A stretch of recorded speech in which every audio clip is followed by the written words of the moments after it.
I have the honor and pleasure of inviting the chairman to address the shareholders.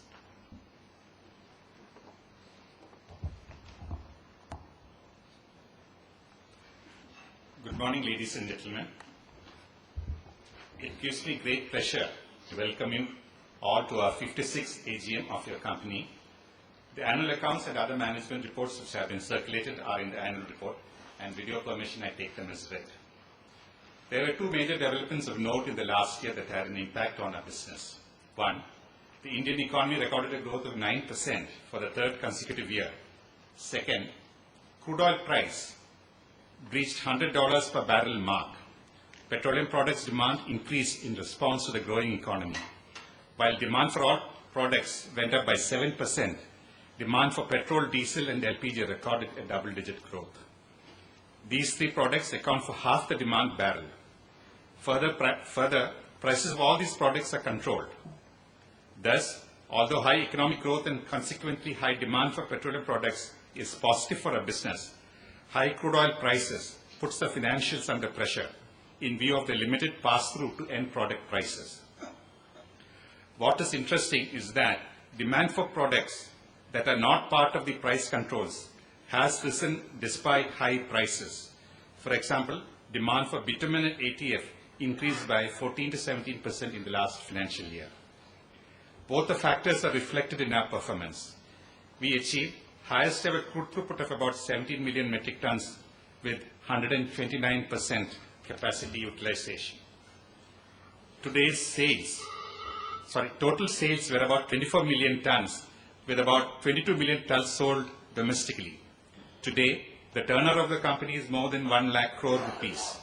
Despite massive under-recoveries, a net profit of rupees 1,135 crores was achieved for the year 2007-8, partly due to the sharing of losses by upstream public sector oil companies and the Government of India. In the current year, the economic environment is quite turbulent. The global economy is facing two major crises: inflationary commodity price storm and the deflationary financial crisis. Turmoil in the financial markets, coupled with high commodity prices, as fallout of subprime crisis have dampened the growth prospects in a number of advanced economies, while raising fears of inflationary spiral. Inflation in advanced economies is at a highest level since 1992, while average inflation rate in developing countries is around 9%. Initial sanguinity about the limited impact of subprime crisis turned out to be quite misplaced, and it appears that global economy is heading towards a slowdown. Fears of slowdown seem to have affected oil prices as well.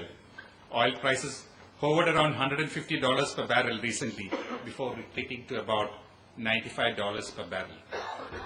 In India, a concern about inflationary pressures has forced the Reserve Bank of India to follow a tight monetary policy. Resultant dampening of demand will moderate GDP growth. Growth prospects for the Indian economy are also vulnerable to trade and financial spillovers from the anticipated slowdown in the advanced economies. While demand slowdown may affect petroleum product demand negatively, fall in oil prices, if sustained, will reduce the under-recoveries incurred by us. Gas from Krishna-Godavari basin is expected to start flowing in the current financial year. The price at which the gas is expected to be marketed is highly competitive and may impact demand for products that are used as substitutes for gas, such as naphtha.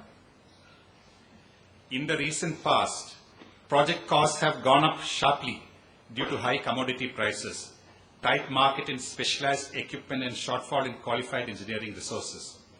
If raw material prices cool down in response to weak economic climate, outlook for project costs and schedules would improve. Recent depreciation of the rupee is a cause of concern for us, as it would push up import costs. Shortage of engineering skills has impacted us through attrition as well. A continuing stream of trained manpower is leaving us for prospects within and outside the country. Apart from engineers, other professionals are also leaving for employment in the booming private sector. The 6th Pay Commission has recently come out with its recommendations for central government employees. Salary revision in the public sector enterprises are also expected in the immediate future. Hopefully this will stem the tide.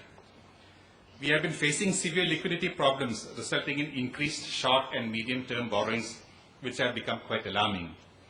This has necessitated realignment of capital and revenue expenditure without compromising on long-term profitability.